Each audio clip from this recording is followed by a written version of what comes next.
Lumalabas po kasi na hindi siya updated, hindi nagbabasa, hindi nanonood ng news. Nakakaawa naman. Nabubuhay sa dilim, nabubuhay sa fake news, nabubuhay sa sariling imahinasyon. Yusek, reaction po ni Congressman Pulong doon sa nasabi ng Pangulo na he is worried that Sara Duterte admin would reverse policies. Ang sabi po ni Kong Pulong, without Sara Duterte, you would not have won by the margin that you did. Bakit daw po ngayon parang pinapalabas ng Pangulo na siya lang yung may ambag sa mandato na binibigay ng taong bayan? Yun lang sinabi niya? Yun po yung isa sa sinabi niya. So may susunod ka pang tatanong? Yes. Okay. Unang-una, unity team sila. Hindi mo pwedeng sabihin na ito ay dahil lamang kay Pangulo Marcos Jr. o dahil lamang kay Vice Presidente. Unity team. Ibig sabihin, nagkaisa sila. Ngayon, bakit ibinibigay lamang sa Pangulo ang mandato? Pangulo po siya eh. Pangalawa, sino po ba nagtatrabaho? At sino po ba nagbabakasyon?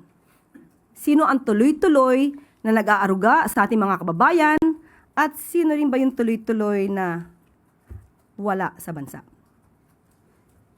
Isa pa po sa sinabi niya, tinatanong po ni Congressman Pulong ang Pangulo, malapit na po yung SONA, baka daw po pwedeng isa-isahin yung mga nagawa niya, naramdam ng Pilipino kasi hindi daw po standing ovation sa batasan yung magde-decide ng tagumpay ng Pangulo, kundi yung mga Pilipino na naghihintay pa rin daw po ng mga pinangako niya.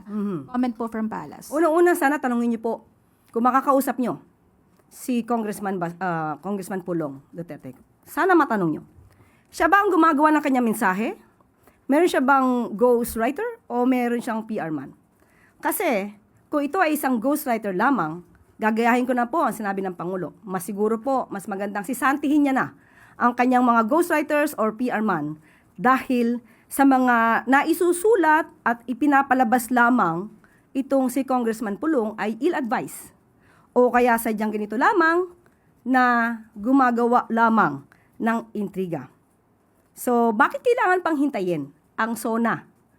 Samantalang, kung manunood lamang siya ng press briefing, makikita niya na po kung ano ang ginagawa ng Pangulo. O iisa-isain ko na po, baka po manood po siya ngayon. Una po, pinapapanagot ng Pangulo ang dapat na managot patungkol sa mga katiwalian o korupsyon. Pangalawa, there was already a completion of major phases of National Fiber Backbone Project at na-expand na po ang number of active free Wi-Fi. Nandyan po ang egov.ph, nandyan din po ang massive flagship projects kasama yung Metro Manila Subway. Nandyan din po ang Dalian Train na napaandar, napaayos ng Pangulo na hindi umaandar ng 10 taon. Pinabayaan ito noong nakaraang administrasyon, pero July 16, 2025, napaandar po ito ng Pangulo at ngayon ay pinakikinabangan ng ating mga kababayan. Nandyan din po ang zero balance billing para sa ating mga kababayan sa basic accommodation sa DOH hospitals. At ito ay nais pa pang palawigin sa ibang mga hospital sa LGUs. At mas maganda po sana manood siya ng press briefing, mga news, mainstream, state-owned media. Lumalabas po kasi na hindi siya updated, hindi nagbabasa, hindi nanonood ng news. Nakakaawa naman.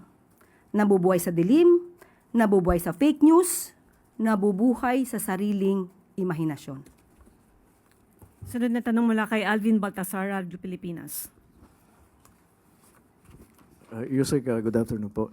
Services, sinasabi na 3 sa bawat 4 na Pilipino naniniwalang dapat harapin ni Vice President Sara Duterte yung impeachment court sa Senate.